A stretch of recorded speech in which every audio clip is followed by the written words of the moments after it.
This is heavy, this is heavy, this is heavy. It's all too heavy.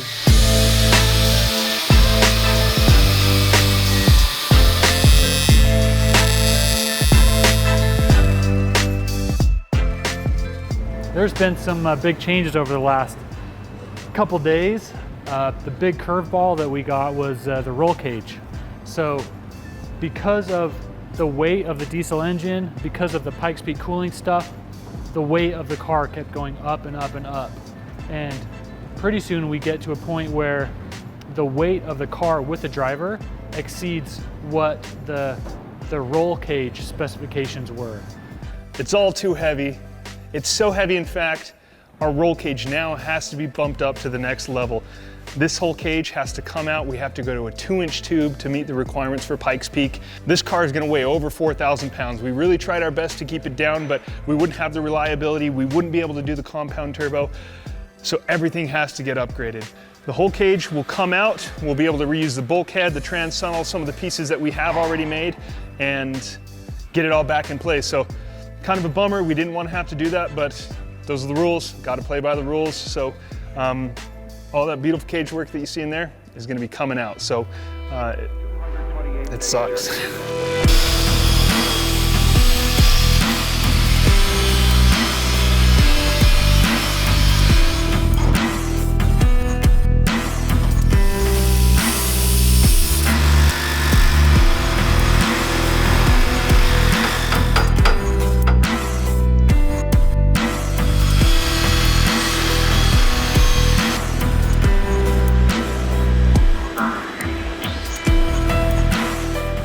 When we were running the V6 and the 4-wheel drive like we were in Frank before, the roll cage was totally fine. It exceeded all the safety specifications.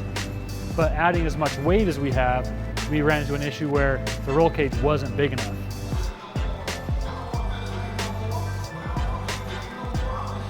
Everything on this car is just so heavy. Big oil sump tank, 2 turbos, big manifolds. So the front end of the car is pretty busy. We're literally using up every inch of space we have available. We're gonna try to do an air to water intercooler, and to make the power that we're trying to make, the intercooler had to be so big. Well, there's only so many places that that intercooler will fit in the car. And so we've tucked it right up here in front of the front right wheel.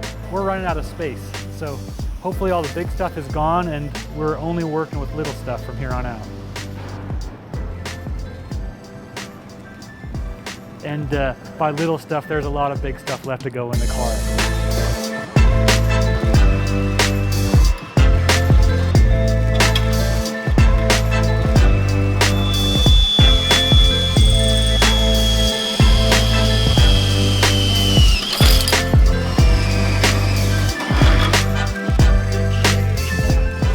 One thing that we've always loved doing with our Vibrant parts is kind of color coordinating our plumbing, where they have these little colored tracers on all the flexible line.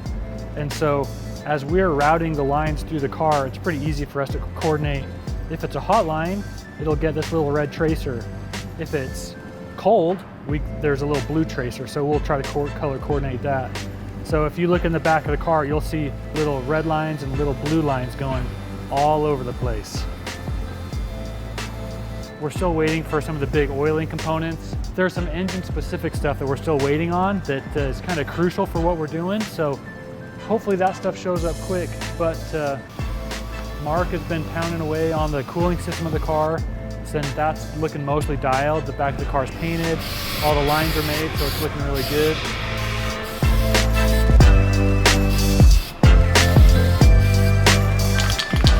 The next part's going to be the turbo.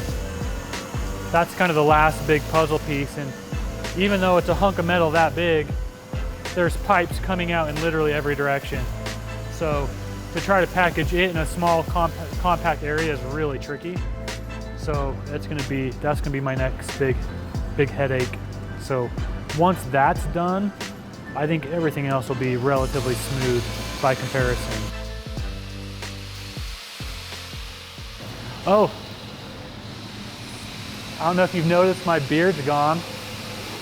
I accidentally lit my beard on fire on Friday. so I had to shave it off.